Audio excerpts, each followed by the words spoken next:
जय श्री कृष्णा। आज हम श्रीमद् भागवत पुराण का तीसरे स्कंद का तीसरा अध्याय श्रवण करेंगे। आशा करती हूँ श्रीमद् भागवत पुराण के पहले के सभी अध्याय आपने श्रद्धापूर्वक ध्यान से श्रवण किए होंगे। क्रमबद्ध रूप से सुनी गई कथा बहुत लाभदायी फल प्रदान करती है। तीसरा अध्याय है भगवान के अन्य लीला चरित्रों का वर्णन। आइए कथा आरंभ करते हैं।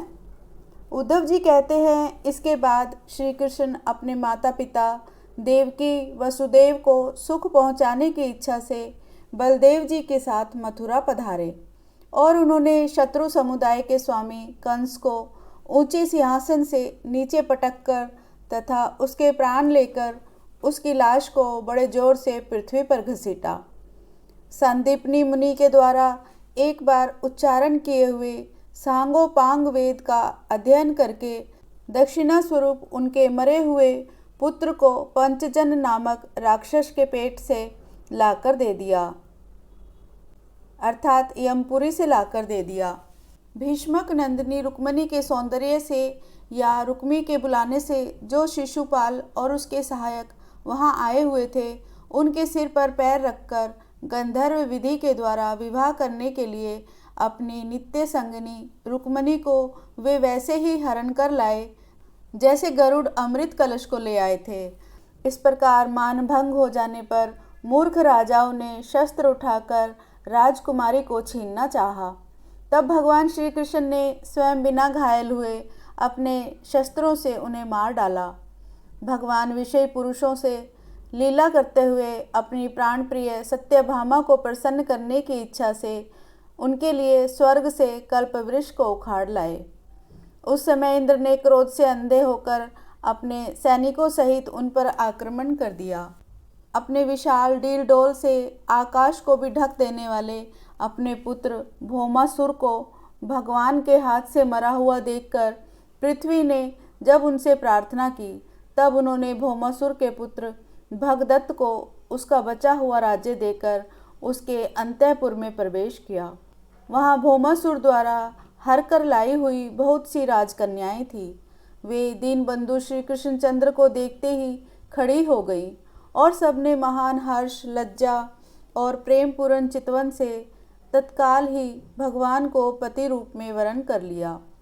तब भगवान ने अपनी निज शक्ति योग माया से उन ललनाओं के अनुरूप उतने ही रूप धारण कर उन सब का अलग अलग महलों में एक ही मुहूर्त में विधिवत पानी ग्रहण किया।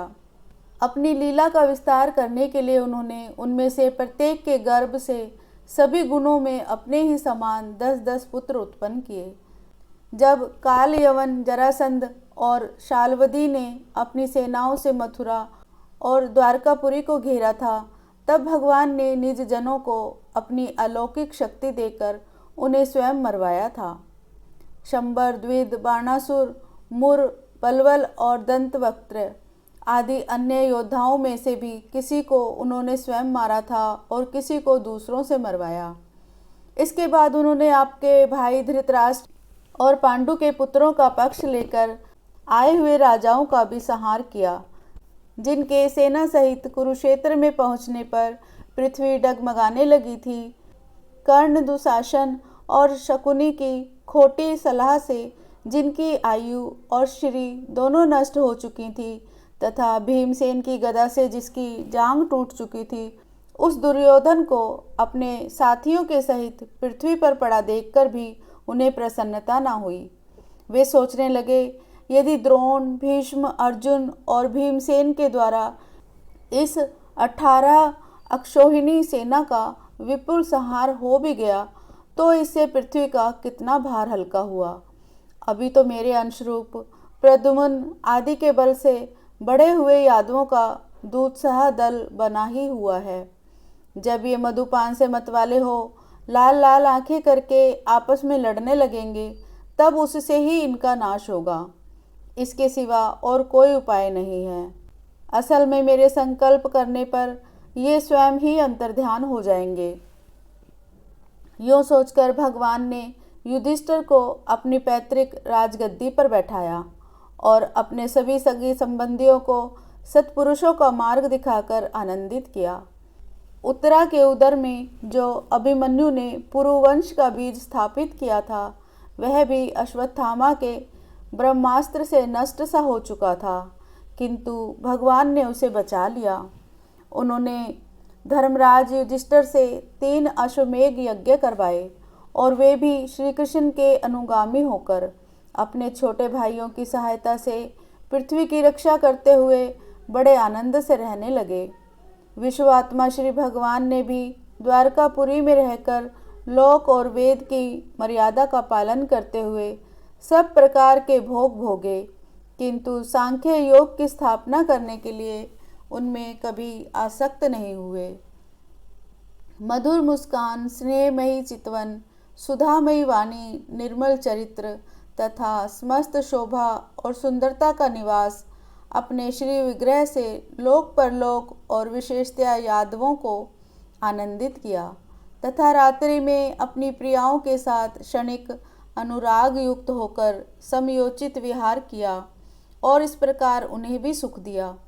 इस तरह बहुत वर्षों तक विहार करते करते उन्हें गृहस्थ आश्रम संबंधी भोग सामग्रियों से वैराग्य हो गया। ये भोग सामग्रियाँ ईश्वर के अधीन हैं और जीव भी उन्हीं के अधीन हैं। जब योगेश्वर भगवान श्री कृष्ण को ही उनसे वैराग्य हो गया, तब भक्तियों के द्वारा उनका अनुगमन करने वाला भक्त तो उन पर विश्वास ही कैसे करेगा। एक बार द्वारकापुरी में खेलते हुए यदुवंशी और भोजवंशी बालकों ने खेल खेल में कुछ मुनीश्वरों को चिढ़ा दिया। तब यादव कुल का नाश ही भगवान को अभीष्ट है, यह समझकर उन ऋषियों ने बालकों को श्राप दे दिया। इसके कुछ ही महीने बाद भाविवश वृष्णि, भोज और अंधक वंशी यादव बड़े हर्ष से रथों पर चढ़कर प्रभास क्षेत्र को गए। वहां स्नान करके उन्होंने उस तीर्थ के जल से पितर, देवता और ऋषियों का तर्पण किया तथा ब्राह्मणों को श्रेष्ठ गायें दी। उन्होंने सोना, चांदी, शैया, वस्त्र, मृग चर्म, कंबल, पालकी, रथ, हाथी, कन्याएं और ऐसी भूमि जिससे जीविका चल सके तथा नाना प्रकार के सरस अन्न भी भगवत दर्पण करके ब्राह्मणों को दिए। इसके पश्चात गौ और ब्राह्मणों के लिए ही प्राण धारण करने वाले उन वीरों ने पृथ्वी पर सिर टिकाकर उन्हें प्रणाम किया। इस प्रकार यह अध्याय यहीं समाप्त होता है। तीसरा स्कंद, चौथा अध्याय। कथा आरंभ करते हैं। उद्धव जी से विदा होकर विदुर जी का मैत्रेय ऋषि के पास जाना। उद्धव जी ने कहा, फिर ब्राह्मणों की आज्ञा पाकर यादवों ने भोजन किया और वारुणी मदिरा पी। उससे उनका ज्ञान नष्ट हो गया और वे दुर्वचनों से एक दूसरे के हृदय को चोट पहुंचाने लगे। मदिरा के नशे से उनकी बुद्धि बिगड़ गई और जैसे आपस की रगड़ से बांसों में आग लग जाती है, उसी प्रकार सूर्यास्त होते होते उनमें मारकाट होने लगी। भगवान अपनी माया की उस विचित्र गति को देखकर सरस्वती के जल से आचमन करके एक वृक्ष के नीचे बैठ गए। इससे पहले ही शरणागतों का दुख दूर करने वाले भगवान श्री कृष्ण ने अपने कुल का संहार करने की इच्छा होने पर मुझसे कह दिया था कि तुम बद्रिका आश्रम चले जाओ। विदुर जी, इससे यद्यपि मैं उनका आशय समझ गया था, तो भी स्वामी के श्री चरणों का वियोग न सह सकने के कारण मैं उनके पीछे पीछे प्रभास क्षेत्र में पहुंच गया। वहां मैंने देखा कि जो सबके आश्रय हैं, किंतु जिनका कोई और आश्रय नहीं है, वे प्रियतम प्रभु शोभा धाम श्याम सुंदर सरस्वती के तट पर अकेले ही बैठे हैं। दिव्य विशुद्ध सत्वमय अत्यंत सुंदर श्याम शरीर है। शांति से भरी रत्नारी आँखें हैं।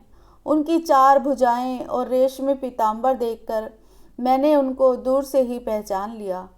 वे एक पीपल के छोटे से वृक्ष का सहारा लिए बाई जंघा पर दायां चरण कमल रखे बैठे थे। भोजन पान का त्याग कर देने पर भी वे आनंद से प्रफुल्लित हो रहे थे। इसी समय व्यास जी के प्रिय मित्र परम भागवत सिद्ध मैत्रेय जी लोक में स्वच्छंद विचरते हुए वहां आ पहुँचे। मैत्रेय मुनि भगवान के अनुरागी भक्त हैं। आनंद और भक्ति भाव से उनकी गर्दन झुक रही थी। उनके सामने ही श्री हरि ने प्रेम एवं मुस्कान युक्त चितवन से मुझे आनंदित करते हुए कहा। श्री भगवान कहने लगे, मैं तुम्हारी आंतरिक अभिलाषा जानता हूँ, इसलिए मैं तुम्हें वह साधन देता हूँ जो दूसरे के लिए अत्यंत दुर्लभ है। उद्धव, तुम पूर्व जन्म में वसु थे। विश्व की रचना करने वाले प्रजापतियों और वसुओं के यज्ञ में मुझे पाने की इच्छा से ही तुमने मेरी आराधना की थी। साधु स्वभाव उद्धव, संसार में तुम्हारा यह अंतिम जन्म है, क्योंकि इसमें तुमने मेरा अनुग्रह प्राप्त कर लिया है। अब मैं मृत्यु लोक को छोड़कर अपने धाम में जाना चाहता हूँ।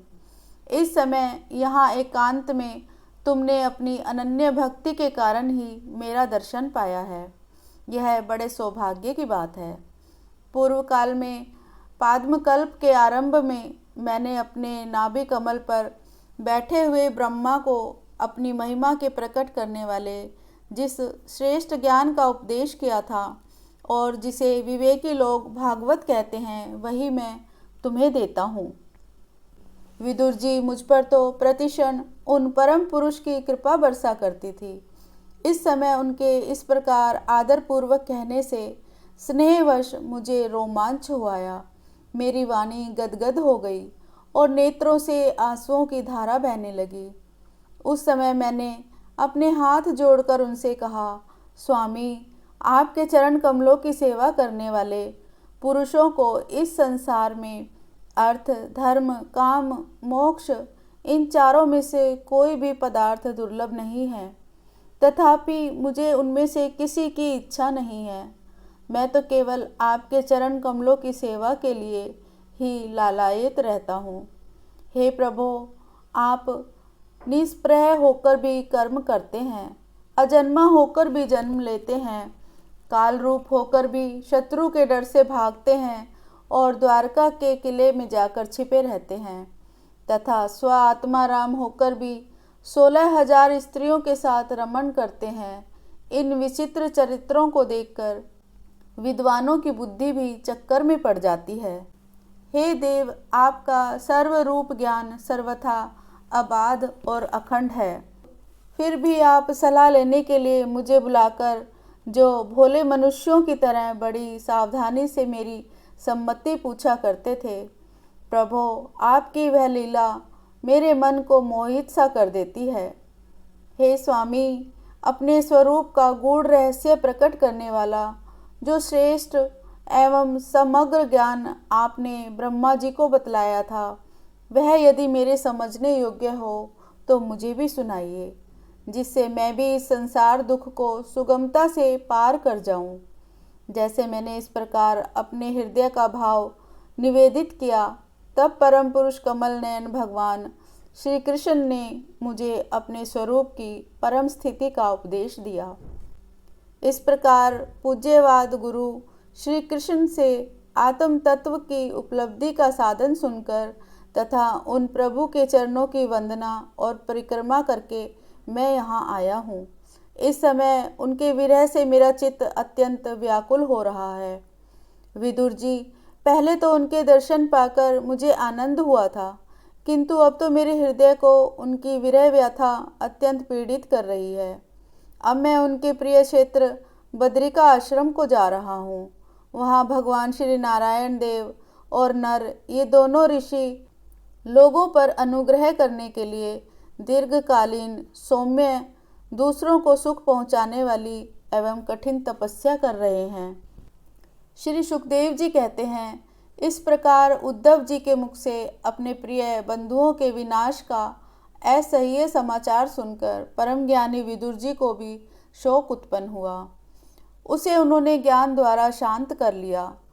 जब भगवान श्री कृष्ण के परिकरों में प्रधान महाभागवत उद्धव जी बद्रिका आश्रम की ओर जाने लगे, तब कुरुश्रेष्ठ विदुर जी ने श्रद्धापूर्वक उनसे पूछा।